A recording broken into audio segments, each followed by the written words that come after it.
How to Be Anti-Racist by Ibram X Kendi. Welcome to my channel. My name is Samuel and I want to make self-growth normal. If you want to make self-growth normal, because I don't want to do it alone, then make sure to smash that like button. Thanks to Book for the Wise, awesome page on Instagram. He's been posting about this book recently that has exploded on Audible and Amazon as a result of the death of George Floyd. That and a cluster of other ones like White Fragility, Me and White Supremacy, and So You Want to Talk About Race. Where was I coming from with this book? I made rap music for 3 years. It was self-produced, right? My favorite artist was Kendrick. People would always tell me I sound like him, which is strange, but I kind of agree with them. But a lot of perspective I got on racism and police brutality and privilege, I think I mainly just got from him and a couple other artists like Schoolboy Q, Vince Staples, Pusha T, etc. And yet no matter how much I gently stimulated that like button until it turned blue by networking with other artists, I always felt just a little bit dead in the water regarding these topics. Because I never truly engaged with and listened to conversation in depth about anything more than just lyrics about them. So for a couple years that was really only my foundation on it, and I never felt like there was that much wrong with that until now. Like I was never racist, but I was never outspoken about why. In retrospect, I just don't think I knew enough about it. Being raised in a white suburban, like upper middle class Jewish reform community didn't really help much either in terms of shaping a well-rounded perspective on the topic. And I don't mean to sound like I'm complaining, I suppose I'm a little bit confused talking about this. Things like the death of George Floyd happened and the protests, and people like me are standing around with our thumbs in our butts like, I wonder if my stimulus check is coming in the mail today.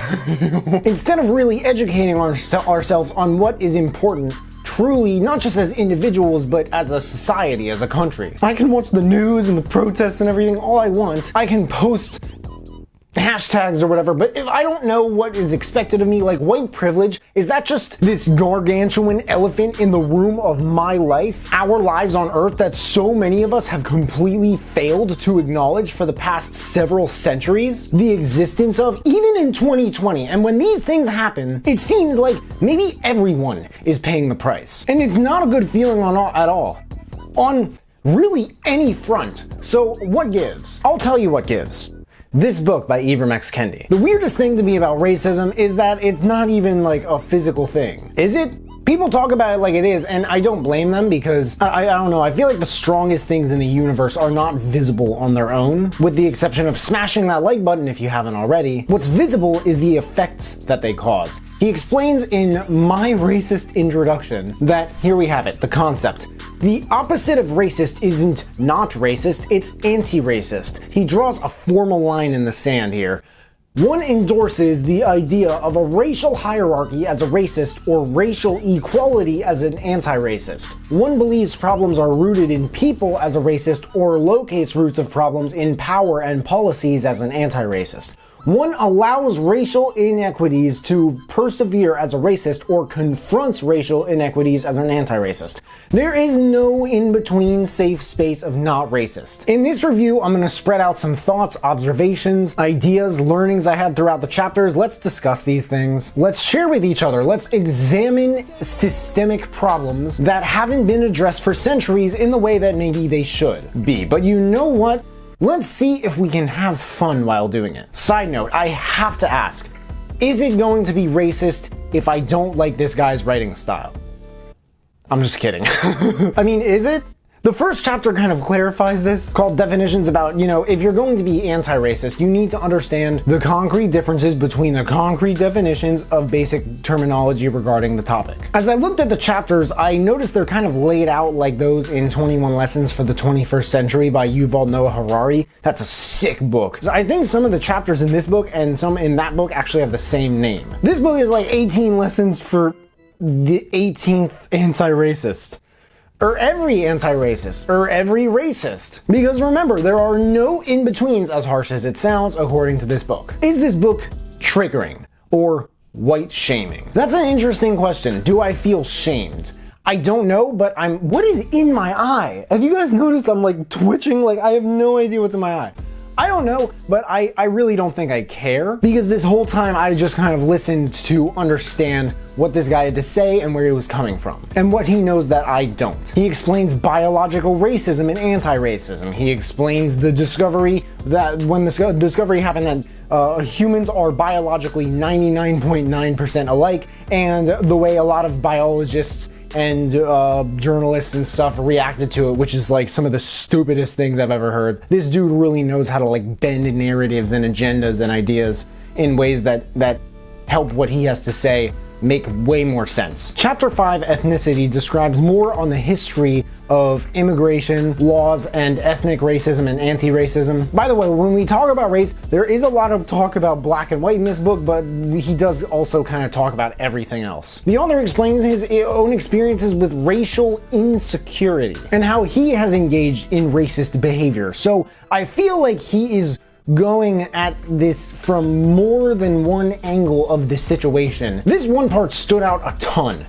Asking every non-athletic black person to become an Olympic hurdler and blaming them when they can't keep up is racist. One of racism's harms is the way it falls on the unexceptional black person. The white screw-up is handed second chances and empathy. I used to just think, hey, regardless of how hard anything is, no matter what you are, no matter who you are, anything's possible, and that's all that matters, and to disagree is just a limit that you set in your mind, right? But after listening to this audiobook, I really see how that's not anti-racist. Chapter 9, Color, describes the differences between, throughout the very, at least recent history, how white, black, and light people were treated and have been treated and treated each other as a result. The next chapter, called White, contains a hard-nosed rant on how white supremacy is actually anti-white. The book is surprising in a lot of different ways. He's like, hey, everyone can be wrong. It's not just white people, but white people can definitely be wrong without thinking they are. Chapter 12, Class, talks about the intersection between racism and capitalism. This one made me a little uncomfortable. I was talking to a black coworker yesterday, and he told me that it is just about impossible, probably like especially if you're white, to talk about racism without being uncomfortable at many different points. And that makes so much sense to me. Prove to me scientifically that not everyone can be rich and deserve it at the same time. I mean, I get what the author's saying, but like, what are we supposed to do about it?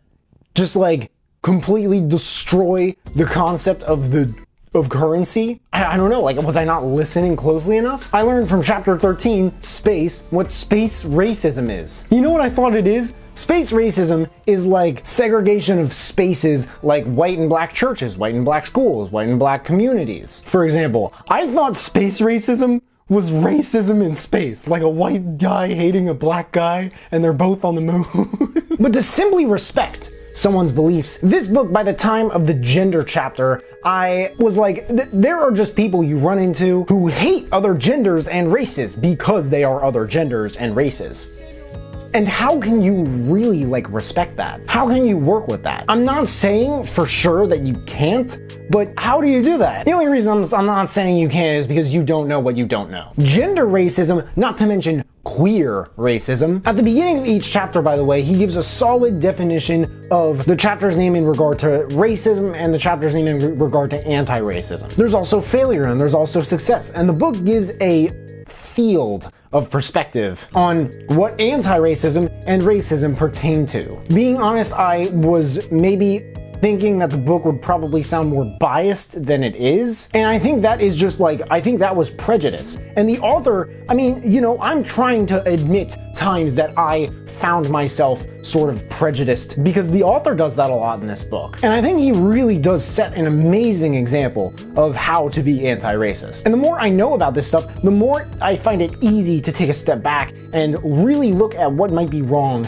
in our country. The author's overall point is that for us to truly do something about racism, we have to stop changing minds and start changing policies. And that's a radical difference from what I always thought the answer to racism was, at least. I love how he revisits this and how often, and it really does make you think. Like, a lot of people are like, oh my gosh, there's so much work to be done. You know, we made so much progress, but there's so much work to be done.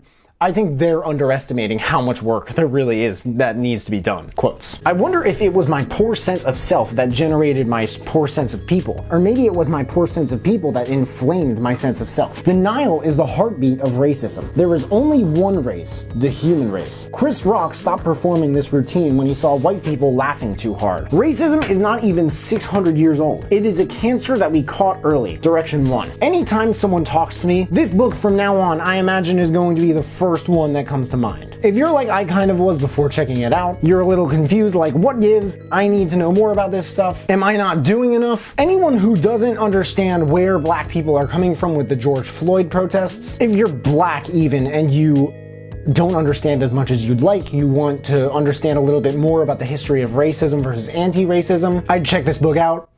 If I were America, I would check this book out. Direction 2. If you like this book, wow, I mean, I really enjoyed this book. I can't recommend similar ones from experience, but White Fragility, So You Want to Talk About Race, and Me and White Supremacy are the next 3 I'm definitely going to be looking toward in the future. How to Be an Anti-Racist by Ibram X Kendi. There's a link in the description if you guys want to check it out and read the reviews. That and all the other books that I mentioned in this video if you want to check those out too. If there are any other books that you guys want me to check out and review, please let me know in the comments below. Also let me know if you checked out this book and you liked it, and also hit me up on Instagram at hey. Make sure to smash that like button, subscribe if you haven't already, because I don't get why people watch this far into my videos and they don't subscribe, but if you have subscribed and you want to turn it up just a notch and turn on that notification bell to get a notification whenever I drop new videos, that would mean the world to me. Thank you guys so much for watching, I really appreciate it. You can find me everywhere and I will see you then.